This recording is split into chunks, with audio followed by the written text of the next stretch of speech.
Hi అండి, అందరికీ నమస్కారం. నేను మీ Tejashree. Welcome back to our channel Prakruthi lifestyle. ఇవాల్టి రెసిపీలో రాగి పిండితో టేస్టీ అండ్ హెల్దీ లడ్డు రెసిపీని మీతో షేర్ చేసుకుంటున్నాను. చిరుధాన్యాలు రోజు తీసుకుంటే శరీరానికి మంచిదంటారు కదా, మరి రాగులు కూడా ఒక చిరుధాన్యమే కాబట్టి ఇలా టేస్టీగా రాగి లడ్డు చేసి పెడితే పిల్లల దగ్గర నుంచి పెద్దవాళ్ళ దాకా ఇష్టంగా తింటారండి.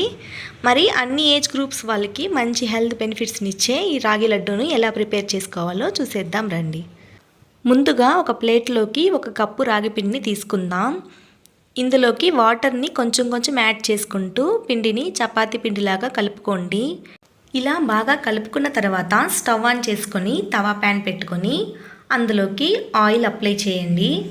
ప్యాన్ హీట్ అయ్యాక మనం రెడీ చేసుకున్న పిండిని రొట్టెలాగా ఇలా ఈవెన్గా చేత్తో బాగా స్ప్రెడ్ చేసుకోండి.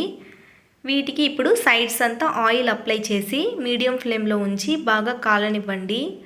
ఒక సైడ్ కాలాక మరొక సైడ్ ఫ్లిప్ చేసుకొని ఇలా కాల్చుకున్నాక స్టవ్ ఆఫ్ చేసుకొని పక్కన పెట్టుకుందాం. ఇప్పుడు ఒక చిన్న ప్యాన్ తీసుకొని అందులోకి అరకప్పు దాకా పల్లీలు వేసుకొని దోరగా వేయించుకోండి. పల్లీలు దోరగా వేగాక ఇవి ఒక ప్లేట్లోకి తీసుకొని పక్కన పెట్టుకుందాం. ఇప్పుడు మనం రెడీ చేసుకున్న రొట్టె చల్లారాక ఇలా చిన్న చిన్న ముక్కలుగా తుంచుకొని ఒక మిక్సీ జార్లోకి వేసుకొని మెత్తగా ఇలా గ్రైండ్ చేసుకుందాం. ఇలా గ్రైండ్ చేసుకొని ఒక ప్లేట్లోకి తీసుకుందాం. ఇప్పుడు మిక్సీ జార్లో మనం వేయించుకున్న పల్లీలు అరకప్పు దాకా బెల్లం వేసుకొని మెత్తగా గ్రైండ్ చేసుకుందాం. ఇక్కడ నేను ఒక కప్పు రాగి పిండికి అరకప్పు బెల్లం అయితే తీసుకున్నానండి. ఇప్పుడు స్టవ్ ఆన్ చేసుకొని ప్యాన్ పెట్టుకుందాం. అందులోకి 2 స్పూన్ల నెయ్యి వేసుకొని కొంచెం జీడిపప్పు పలుకులు వేసుకొని లైట్గా వేయించిన తర్వాత బాదం పప్పు పలుకులు వేసుకొని బాగా వేయించుకుందాం. ఇవి 2 దోరగా ఫ్రై చేశాక వీటిని మనం ప్రిపేర్ చేసుకున్న పౌడర్లో వేసుకొని బాగా మిక్స్ చేయండి. ఇప్పుడు మీకు నచ్చిన సైజులో లడ్డూలాగా చుట్టేసుకొని పెట్టుకుంటే రాగి లడ్డు రెడీ అయిపోతుందండి. ఈ రాగి లడ్డు 1 వీక్ వరకు స్టోర్ చేసుకోవచ్చండి.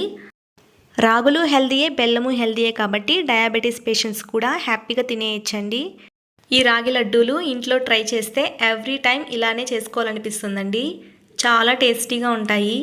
సో మరి ఈ రాగి లడ్డు రెసిపీని మీరు కూడా ట్రై చేసి ఎలా ఉందో నాతో షేర్ చేయండి. ఈ వీడియో కనుక మీకు నచ్చినట్లయితే ప్లీజ్ లైక్ చేసి సబ్స్క్రైబ్ చేసి మీ ఫ్రెండ్స్ అండ్ ఫ్యామిలీతో షేర్ చేయండి. Thank you for watching. Next వీడియోలో మరొక రెసిపీతో మళ్ళీ కలుద్దాం.